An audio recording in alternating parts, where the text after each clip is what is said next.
نحمدہ و نصلی علی رسولہ الکریم، اما بعد۔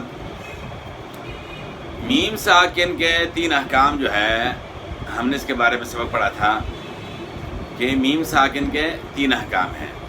اس سے پہلے ہم نے جو ہے نا نون ساکن و تنوین کے 4 احکام اللہ کے فضل و کرم سے پڑھ لیے تھے۔ اس کے بعد میم ساکن کے 3 احکام کے بارے میں ہم نے پڑھا تھا، اور اس کا پہلا حکم یعنی اخفاء کے متعلق ہم نے پڑھ لیا ہے، اور آج انشاءاللہ ہم ادغام کے متعلق پڑھیں گے کہ میم ساکن میں ادغام کب ہوگا۔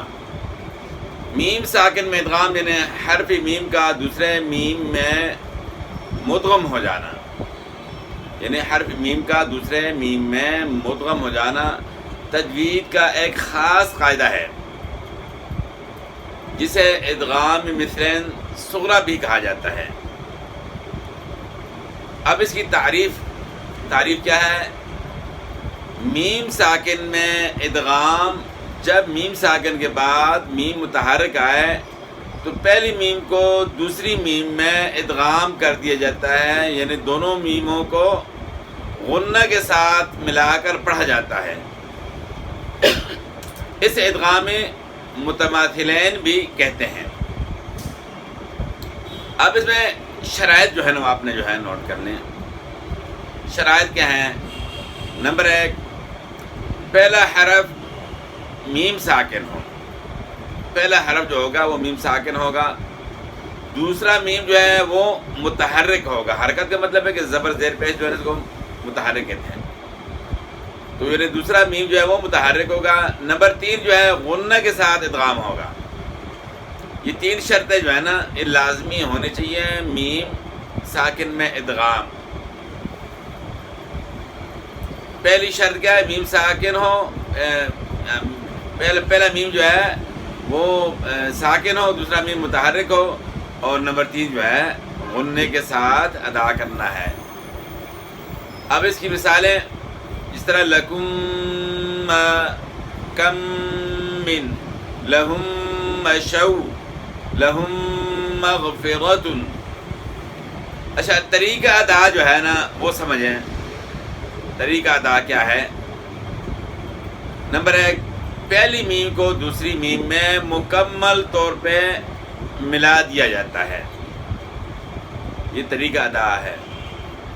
نمبر 2، 2 حرکت کے برابر غنہ کرنا ہے۔ 2 حرکت یعنی ایک الف جو ہے نا ایک الف کے برابر۔ نمبر 3، ہونٹ مکمل بند ہو کر دوبارہ کھلتے ہیں، ہونٹ مکمل بند ہو کر دوبارہ کھلتے ہیں۔ 3 یعنی ادا کے جو ہے نا یہ 3 باتیں یعنی ادا کی، یہ جو ہے نا ساتھ آپ نے سمجھنی ہے۔ اور اب ایک غلطی سے بچاؤ جو ہے نا اس کے بارے میں جو ہے نا آپ نے نوٹ کرنا ہے کہ نمبر 1، غنہ کے بغیر حرف میم کو ملا دینا درست نہیں۔ غنہ کے بغیر حرف میم کو ملا دینا درست نہیں۔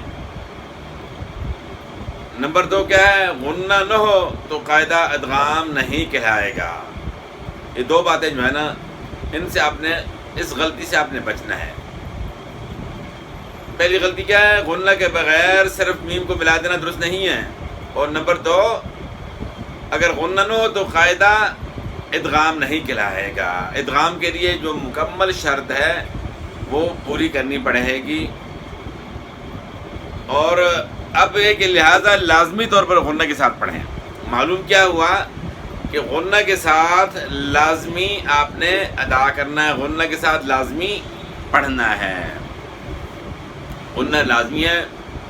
اور دوسری بات کیا ہے کہ دونوں میم کو الگ الگ کر کے ادا کرنا ہے، الگ الگ کر کے پڑھنا ہے۔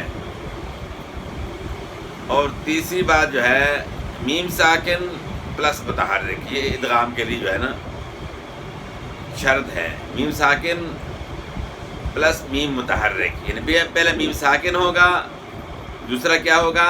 متحرک ہوگا۔ آخری بات جو ہے اس قاعدے کی کہ اس قاعدہ پر عمل کرنے سے ہماری تلاوت جو ہے اور بھی بہتر ہو سکتی ہے۔ تجوید کا سیکھنا ہر مسلمان پر ضروری ہے۔ اگر آپ کو یہ ویڈیو پسند آئی ہو تو لائک کریں، شیئر کریں اور چینل کو سبسکرائب کریں۔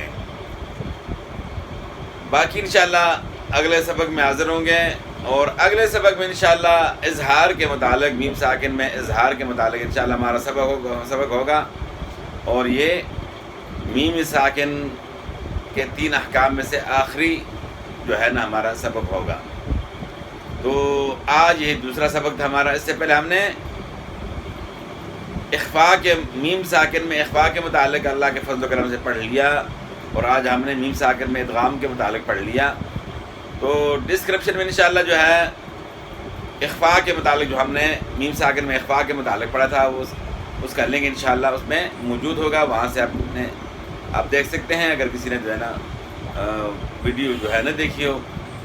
تو باقی انشاءاللہ اگلے سبق میں حاضر ہوں گے۔ والسلام۔